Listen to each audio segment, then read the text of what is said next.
नमस्कार, आप सभी का मेरे चैनल पे स्वागत है। कुछ दिन पहले मैंने हाइड्रोनिक डिस्ट्रीब्यूशन सिस्टम को कैसे डिजाइन करते हैं किसी सेंट्रल एसी एचवीएसी प्लांट के लिए मैंने वो सीरीज शुरुआत की थी। वो आप देखेंगे मेरी एचवीएसी प्लेलिस्ट के अंदर अवेलेबल है।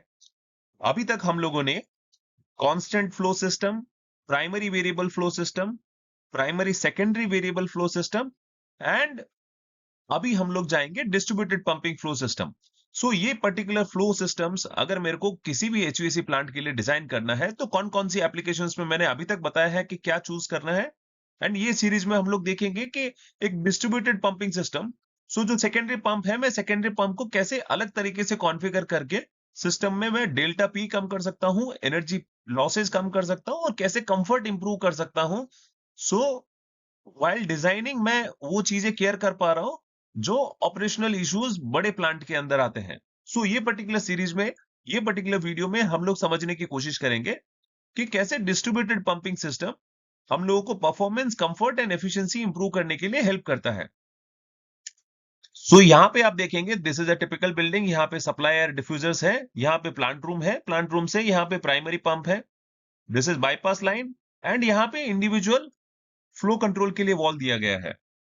सो ये हम लोगों को डिसाइड करना रहता है कि बिल्डिंग की एप्लीकेशन, बिल्डिंग की लोड, बिल्डिंग के साइज के हिसाब से कौन से सिस्टम के ऊपर मेरे को प्रेफरेंस देना है।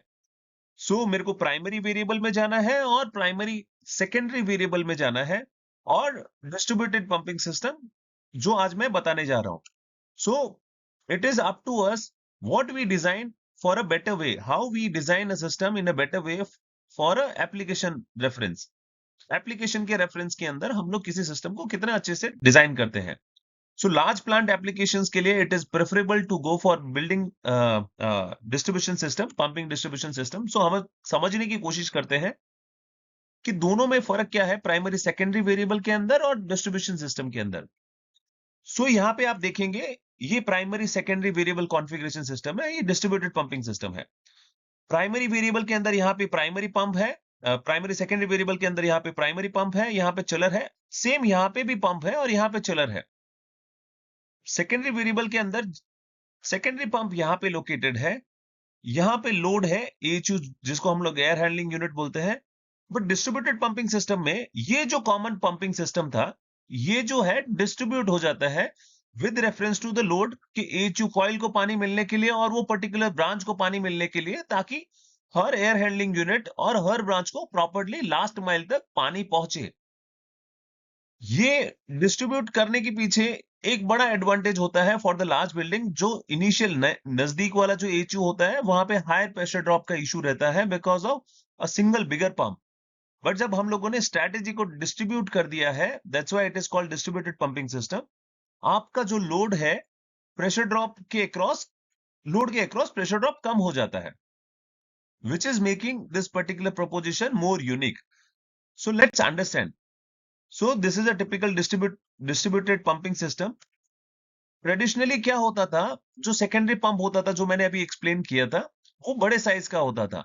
एंड ये बड़े साइज का जस्ट टू इंश्योर कि लास्ट एचयू तक, लास्ट लोड तक वहां पे पानी पहुंचे एंड कूलिंग कंफर्टेबली मेंटेन हो। उसकी वजह से जो नियर बाय एचयू रहता था वहां पे हाई डेल्टा टी एक्सपीरियंस होता था। Coil near to the pump experiences high differential pressure. उसको ओवरकम करने के लिए distributed pumping system is the best option. So इस ओवर प्रेशराइजेशन की वजह से क्या होता था, एक तो एनर्जी लॉस होता था, सेकेंड ओवर प्रेशराइजेशन की वजह से वॉल के अंदर स्ट्रेन होता था। The life of wall, performance of the wall, control wall जो हम लोग बोलते हैं, वो अफेक्ट होता था।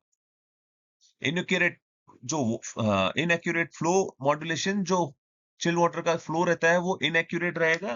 If it is required for 24 GPM, वो 24 की जगह 20 जीपीएम रहेगा और it is going to experience more flow. So जो भी ऑक्यूपेंट्स है they are going to feel more comfort, more cooling instead of comfort.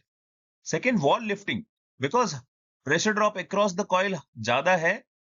High pressure drop की वजह से, हाई प्रेशर की वजह से, डिफरेंशियल प्रेशर हाई होने की वजह से आपका वॉल जो है प्रॉपरली सिटिंग में आएगा नहीं। आपका wall there is a possibility कि वॉल ओपन ही रहे, पूरा क्लोज ही ना हो पाए। सो ये सब चीजों को ओवरकम करने के लिए distributed secondary system is becoming a better option, जहां पे हाई प्रेशर ड्रॉप जो इश्यूज थे across the coil going to be eliminated, because मैंने सेम पंप को मल्टीपल पंप्स में डिस्ट्रीब्यूट कर दिया है। And this design strategies yield into significant saving, and हमारा इंस्टॉलेशन कॉस्ट भी बचता है।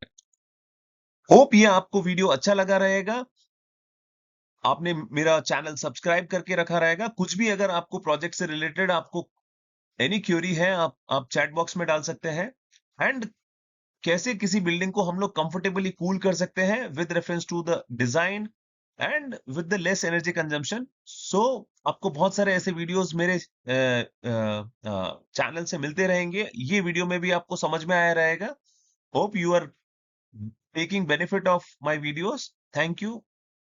We'll come to the next video with the tertiary distribution system, which is much more evolved of the distribution pumping system. Thank you. See you in the next video.